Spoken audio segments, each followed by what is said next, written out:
The lights is pretty. Okay.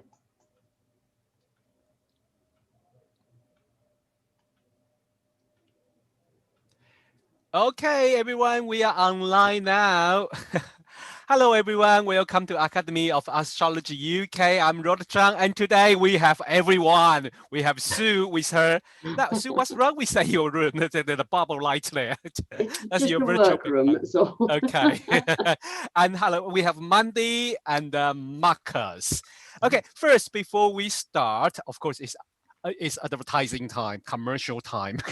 um, Tomorrow 5 p.m. UK time, we have Darby Costello going to teach us in Mountain Astrology Theory, reading the past to navigate the present historical cycle as teacher. So basically, Darby is going to share with us about the outer planet, their sign, their combination, and when you do the study in the history, how we can learn from like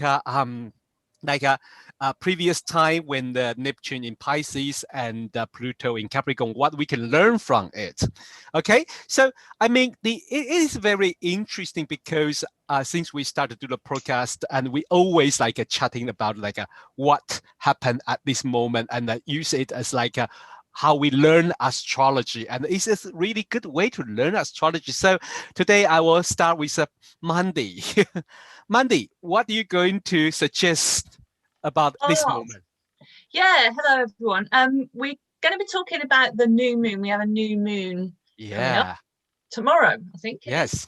And just very quickly, I just put the new moon onto the chart of the UK and onto the chart of Italy. So probably everyone in Europe who takes any kind of passing fancy in football and sport in general will know that there's a big football match on Sunday night, Italy versus England, the Euro 2020, because it was delayed from last year.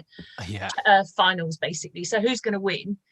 Italy. Thank you for explaining that, because I always wonder why 2020. We are already 2021. It was supposed to happen last year, and then Thank you. And I think it's because all the sponsors and the branding and all the merchandise had all been done with 2020, and it would have been too expensive to change it all. So that's probably a business commercial. Oh, thank you for the people in the marketing. we haven't really analysed these charts, but we just thought, let's have a look. So if I can just share my screen, please. So you can see where the new moon falls in the UK chart and then in the Italian chart. And as I say, it would take a lot of work to analyse all of this and to make a prediction and whatnot. But just for a little bit of fun, we're going to have a quick look. Hold on 1 second. Yeah. Share screen. Okay. Here we are. There you go. So you can see at the top of the chart, that's a UK active union chart. 1st of January 1801, set from midnight. It's the active union. It is an England football team, so there's also a case for using the 1066 chart, which is an alternative chart for England. This is for the whole of the UK. But what's really interesting is that the new moon, you can see there right at the top of the chart, in Cancer, you've got Sun at 18, and also obviously the moon at 18 of Cancer. In the 10th house, which is the top of the chart, which is the pinnacle, the peak, where it might be seen as sort of the winners. I say that very tentatively. You reach your peak at the 10th house. This is where your vocation, where you're aiming for. It's exactly on the UK moon. You can see the UK moon. Yes. Cancer there at 19. But really in mundane astrology, the moon is all about the mood of the people. And the mood of the people at the moment is everywhere you go, and every time you put the TV on, people are singing this song like it's coming home, football's coming home. The mood of the people. Yeah. Everyone's quite jubilant, optimistic. We don't know what's going to happen yet because the moon is dark. And obviously the moon is to do with home as well. So so I don't know what anyone wants to say about that. I've only got, we're not making predictions, but we might have. I would say something else as well. Actually, I mean, obviously, the picture of that new moon has to do with the have the football match coming up. But I also think because I know it's about the mood of the people, it's also about people feeling perhaps we might be released from our. I'm going to use the word prison. Sorry, we've been locked away for a long time now, and that it's coming close. Somewhat, we hope, crossing all our fingers, that actually we might be able to get our freedom back. So that might be quite interesting. So I think it may possibly be about that as well at this time. I don't know what other people think though. So that's one of my thoughts anyway. Marcus? I don't have much to add because I obviously haven't been looking at this. I think it's fascinating. I mean, the fact that there is just the new moon right on the UK's moon is significant, isn't it? That's very significant. And just, I mean, the one thing I suppose I could add is that from a medical astrology standpoint, when you're looking at transits to a chart, I mean, this also goes for electional astrology and whatever, the ascendant being in harmony with the natal ascendant is generally considered a good thing. And so in this chart, we can see that the time of the exact time of the new moon over London, the ascendant is trining the natal ascendant, which is a really positive sign. So in the 9th house of foreign places as well. So we're not going to venture a prediction because that usually takes a lot more work than just looking at one chart. But I agree. This certainly looks positive. But whether it means more than, as you said, Mandy, just the people being kind of, a sort of renewed sense of national identity type thing, we shall have to wait and see. I feel quite interesting, to be honest, especially, I mean, as a point of view, I'm the only one of four of us. I'm the only one who adopt to this country. So for me, there is a sense of like why people like football and why people are crazy about football. Rod, could I just point? That's not just you. That's not just you. Yeah, and then just why it's coming home. It take my best friend to explain to me. He said, "Do you know why we say it's coming home?" I say, "Why?" I saw you want to bring the trophy back to home. He said, "No, it's not like this." He explained because UK has been home of a football and this and that. What? Oh my God! Okay. It is very interesting. I have a little bit of learning my living in UK. As a foreigner, when we join the UK nationality, we have a passed exam of living in UK. So that is a part of exam we have to do. But this is a very interesting idea to know about a relationship between football and England.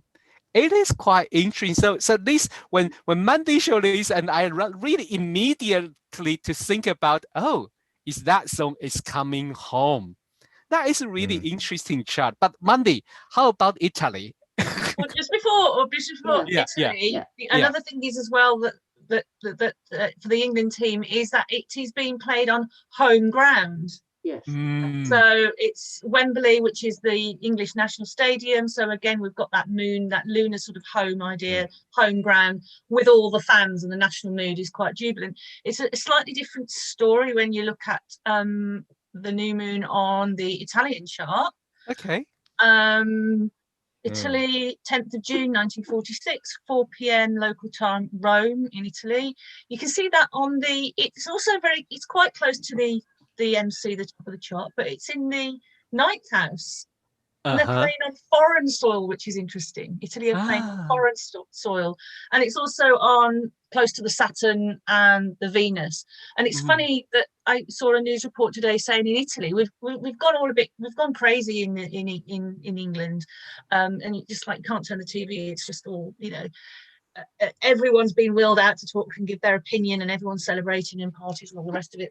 They're asking for a national holiday if we win, and then it's cautious optimism.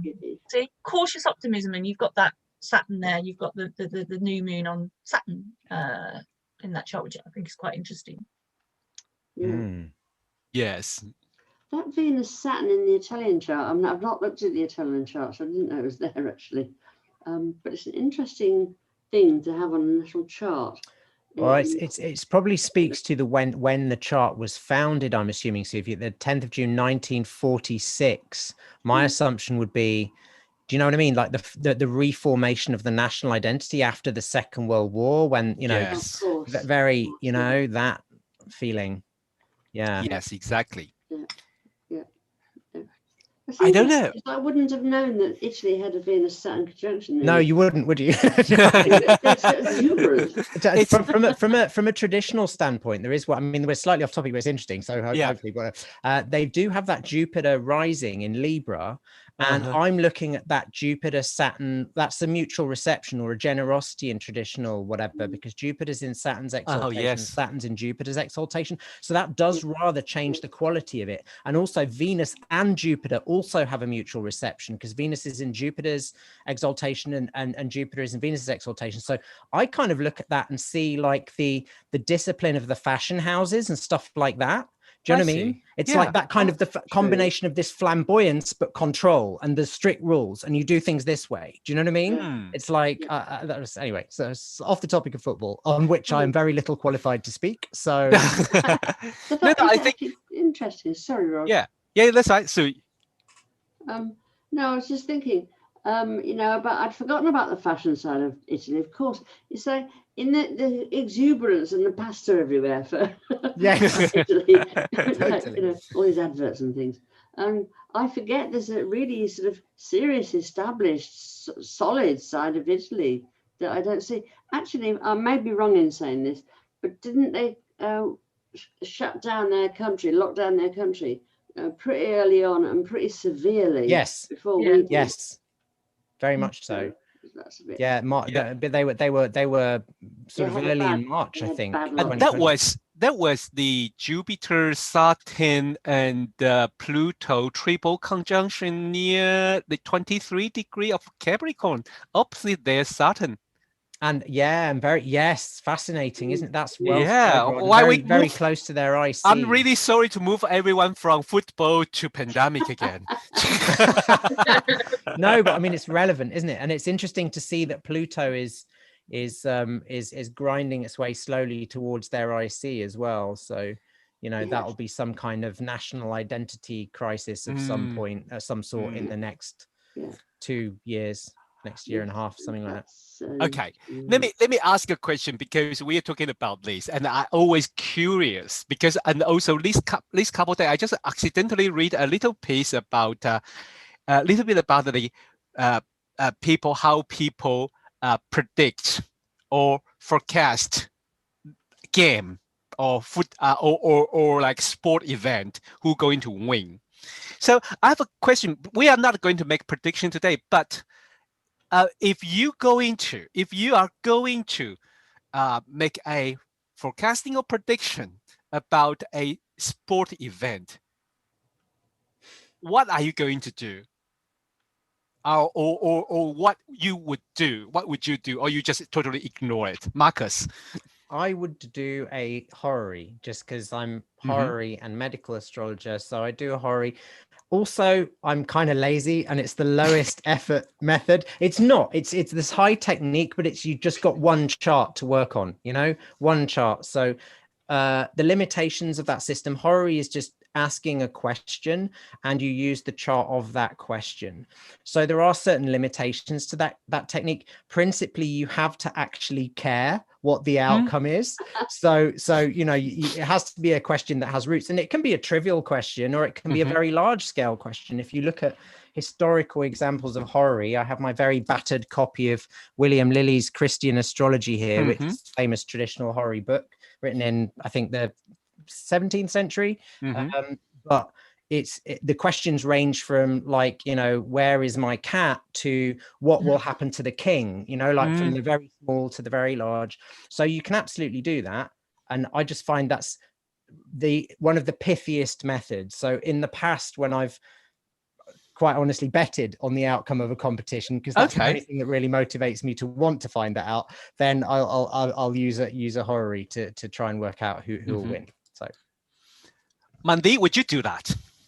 Yeah, I would use a horary, although a horary is not my specialism. And I actually find with horary, it's interesting what Marcus said, you need to care about the outcome. I actually find when I do horrors, it tends to more reflect the answer I want, or it'll reflect my fears, or it'll reflect my desire. It's kind of more of a reflection of my inner world than it is the actual real event. I've noticed over the years, after doing many, many, many horrors and wondering why it doesn't work out. I don't like that some of it's obviously skill and practice, but often I've come to the conclusion that it's probably not my best technique modality to use modality to use, for example, with clients or whatever, or to teach.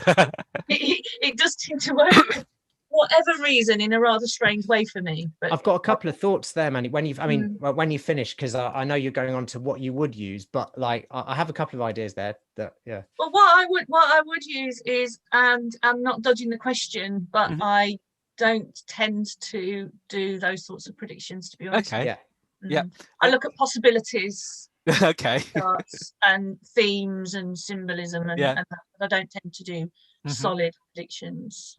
That's fair.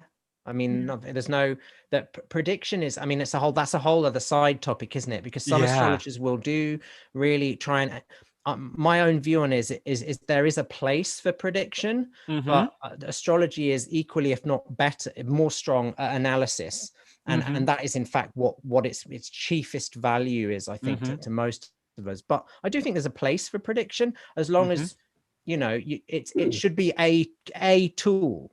If everything is riding on your astrological prediction alone, then that's possibly a bit dicey. So I mean, but just the thoughts on why the horary might not always work. John Frawley had something really interesting to say in one of his books when he was doing horaries to work out who would win competitions, and he was betting on the competitions. He found as soon as he started putting money on the line, his answers started getting less reliable for a while.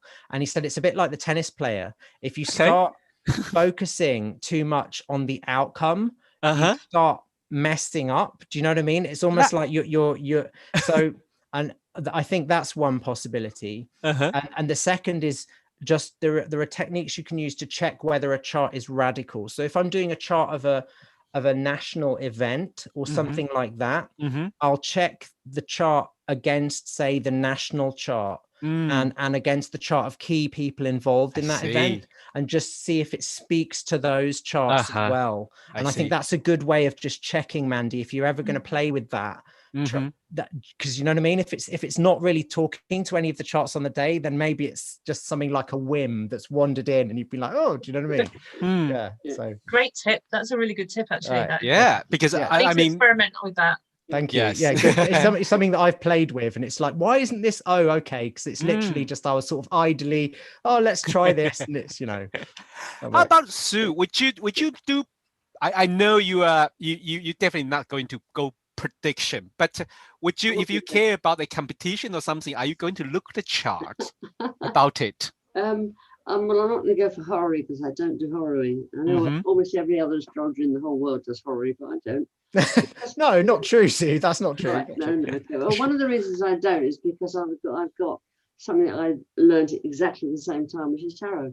I would use tarot. Okay. So, okay. Sorry, that's not what the whole topic of this is about. Yeah, we should have a tarot spatial episode with Sue again. Yes. That would be quite interesting. No, the reason I ask this, this question is it comes from a very interesting website I found in the Iranian Trust, and because I got this week, I just like have a little bit of 1 week break, and I'm doing nothing. I don't know why. One day say, why not just browsing on the internet and see something I always don't understand, but I know a little bit concept that I want to more solid. I want to make sure I totally understand the house system, how division the house. Where they come from, like how Reggiani Montanus get his house cusps on. That is like quite hard. And then I find this website and then tell me one thing very interesting. That's why I asked the question. Okay, it's related to Campanus house system. Okay, it's John Eddy, one British astrologer, founder of Iranian Trust. In favor of Campanus house system. and he used these companies to predict the horse racing and the sport event. He used what the fifth house cusp will expect to next planet to predict the winning. Okay, so it's the starting. I think he used the chart is the event chart when the competition start, when the racing start. Then he used the fifth house cusp. What and when what is the next planet? The Why? fifth house cusp going to? Why? What's the logic?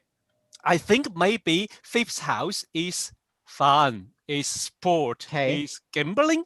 I don't know, but that's a very interesting view. I would like, That's interesting. I mean, it is interesting. I wouldn't discount any system like that but obviously testing it would be great. When I just read it, I'd I like was to like, know what the thinking is behind it. Yeah, but I it's think fifth house because interesting. I think fifth house is more about fun.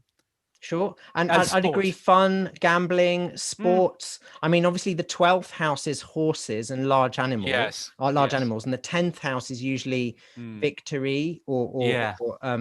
but the fifth house, I can see that. Why Campanus houses? Why that house system? But I find that really, really interesting because it's like, if you mess about with house systems, you can get quite different results. It's really interesting because I went through a period of a few years, which I'm not doing anymore, of using Koch. Yeah. Not because I was particularly specifically predicting things, but because I found that for progressions, Koch was really, really accurate, and yet it's not used very much now. I think I've never used. No, me either, Sue. I mean, one of the thoughts that I've had on this, and this is just a theoretical, I don't know. I mean, but I think it's useful, at least on paper, to divide the house systems up into ones which divide the sky sort of temporally in arcs of time and spatially, and what of the great circles they're dividing up. So the two that I tend to use, kind of three, but mainly two. The kind of three is the whole sign houses, because then that's not really a house system. Do you know what I mean? But the two that I mainly use are for medical work and traditional horary. I use Regiomontanus, partly because it was the traditional one, but partly because it was a division of the equator projected into space. So it's like dividing up the center of the circle around the middle of the earth and projecting into the sky. So it's kind of like bringing the sky down to earth. So if you're dividing up the human body or objects, I think that makes sense to me. And I use Placidus for birth charts and for timing in the same way that you were saying you use Kochsu, because it's a division of time.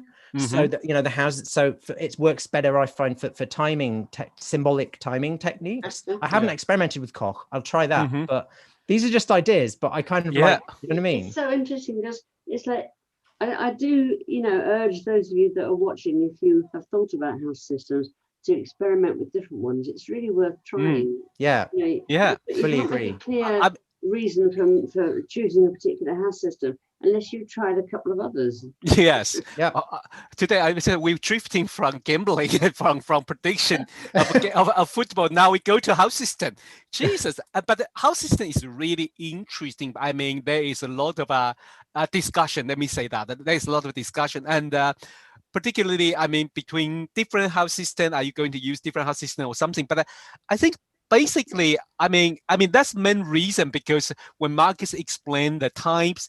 The time-based system or space-based system, that make me wondering, say, do I really understand the house system I use? So I went back to check, and I find that little paragraph about a sport, and I just like, are we going to have our championship on Sunday? Is that a method for some astrology going to use, or they use something else? I personally, if I'm going to use, I don't know why, I love horary. But I tend to be very cautious when I do horary for a group.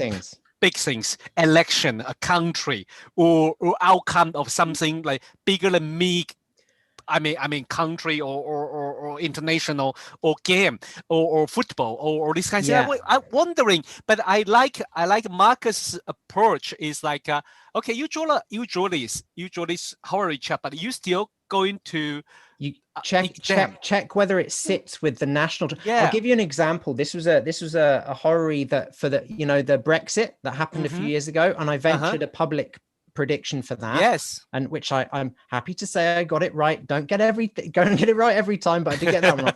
And it was actually a horary question that I did not ask. It was my best friend, well, one of my best friends who's an astrologer as well. He's my astrological Padawan, and now he's like doing more astrology than I do, I think, on the daily. But he's Greek and he lives in the UK, so he's an expat. So for him it was a big, really important thing. Are we going to, because it affect him? So he did the question and he sent me the chart, and I found that the angles of the chart were it wasn't radical by traditional methods. Radical just means there are traditional techniques to say, is this question you should answer? Yeah. I knew the question was super important to him. The angles of the question were exactly the same as the angles of the chart for the opening of the polls in the UK. Brexit polls, same degree of Cancer rising, literally the same degree. Really? And yes, so I was like, I think this is probably a question I can go ahead and answer. Do you know what I mean? So it was like, it's that kind of thing. And I think that's quite useful. But there are loads of traditional examples from like Lily and Bonatti and the old masters of them doing horaries on quite significant events like battles and whatever. So I think the key with it is if the question is important, sufficiently important, has gravity, to the person asking. Just put in one word for what I do, which is tarot, and all that. Yes. Because I also did a prediction about the Brexit thing, and to my great horror, it was established that the Brexit was going to go ahead, which I didn't know. Yeah. I wanted to have it say no, and it didn't say no, it said yes. That's an interesting point. Go on, Marcus. Sorry. I was just going to ask Sue, what I know you used tarot alongside astrology sometimes. I mean, obviously we've got literally 2 minutes left, Sue, but is there anything you want to say about how you integrate those in a way? Because it's a really, I find that fascinating. Well, I'll say that very briefly. I mean, generally speaking, I would have spent probably some time on the chart and the transits, etc., its progressions and stuff, if I'm talking to a person. If I'm doing mundane astrology, it's a different situation, of course. But I'll tend to lay out alongside the chart. I'll lay out a particular reading or set of a way of arranging the cards to see what is the answer. So I might sort of specify, okay, what is the outcome of this situation? Okay, so it's a second layer, sort of second divinatory layer on it, really. It's a second divinatory layer. Often it's extraordinary how much it backs up the astrology. It's extraordinary, right? So I do tend to do it that way around: astrology first, and then. Oh, that's interesting. Yeah. That makes sense. Yeah, I mean, Marcus mentioned something quite interesting. Sorry, Mandy, you were talking about. Yeah, I just when you were both talking about that you were predicting Brexit or leave or remain for the UK when we left the European Union, which obviously we left the European Union now.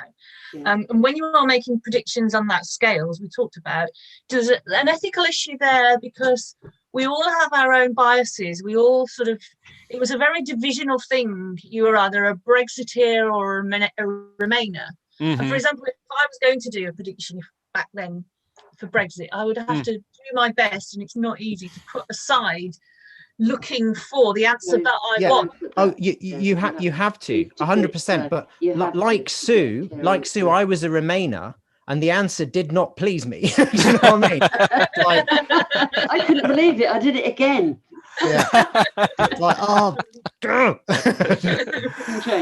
yeah, it's true. I think that's a really important point, Mandy. Huge point. It's like, and there is particularly with horary, but I think this is true of all astrology, isn't it? It's just they used to say, like, one of the old rules for astrologers was that a sage should not seek to answer his own question, meaning ideally if you've got an important question that really you've got skin in the game, you should go to someone else. But we never do we? We always always say, I can do that. I mean, Marcus, you mentioned one chart I really like to use, no matter what happened, like between the election or a sport game. I like the open of what is it? Open of polls. Yeah. Open of polls, and it's like a little bit like a battlefield. So I really enjoy that to see. Maybe that's my Mars on the angle and Mars in Capricorn. I like a feeling of a battlefield.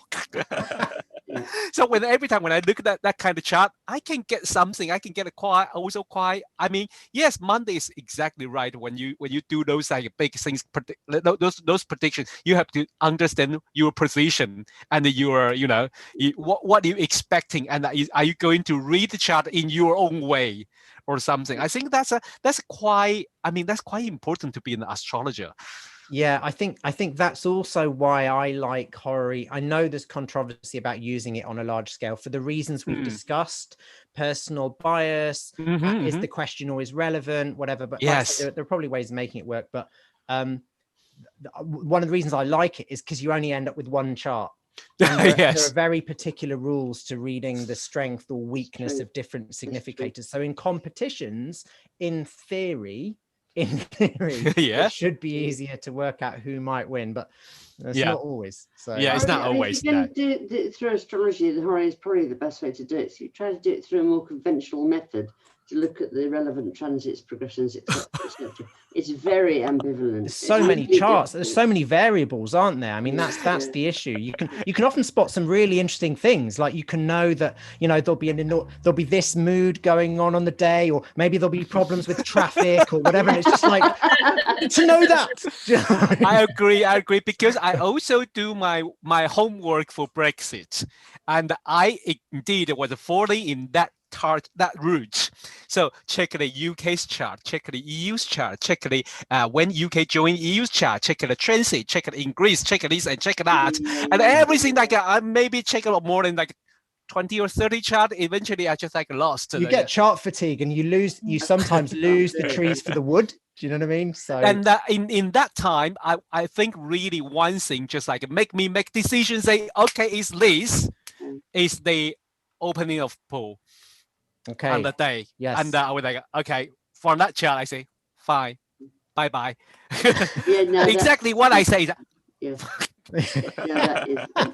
is an interesting one. This is very interesting because today we in the beginning we want to because we look at the new moon, and then because we're going to have a very important football game, suddenly we start discussion about the are you going to make a prediction about this kind of important event, and if you do, what are you going to use? This is kind of an astrology question, but it's really, really interesting. So but I think we have our 30 minutes here, so I mean it's time's up. So thank you everyone, but don't forget tomorrow 5 p.m. we have Darby's lecture on the mundane astrology. Okay, please join us, because I'm doing the other day tomorrow. I can't go. Okay, I will give you the link. Please, yes. Okay, thank you, and see you everyone next week. Bye. Okay, bye guys. Bye.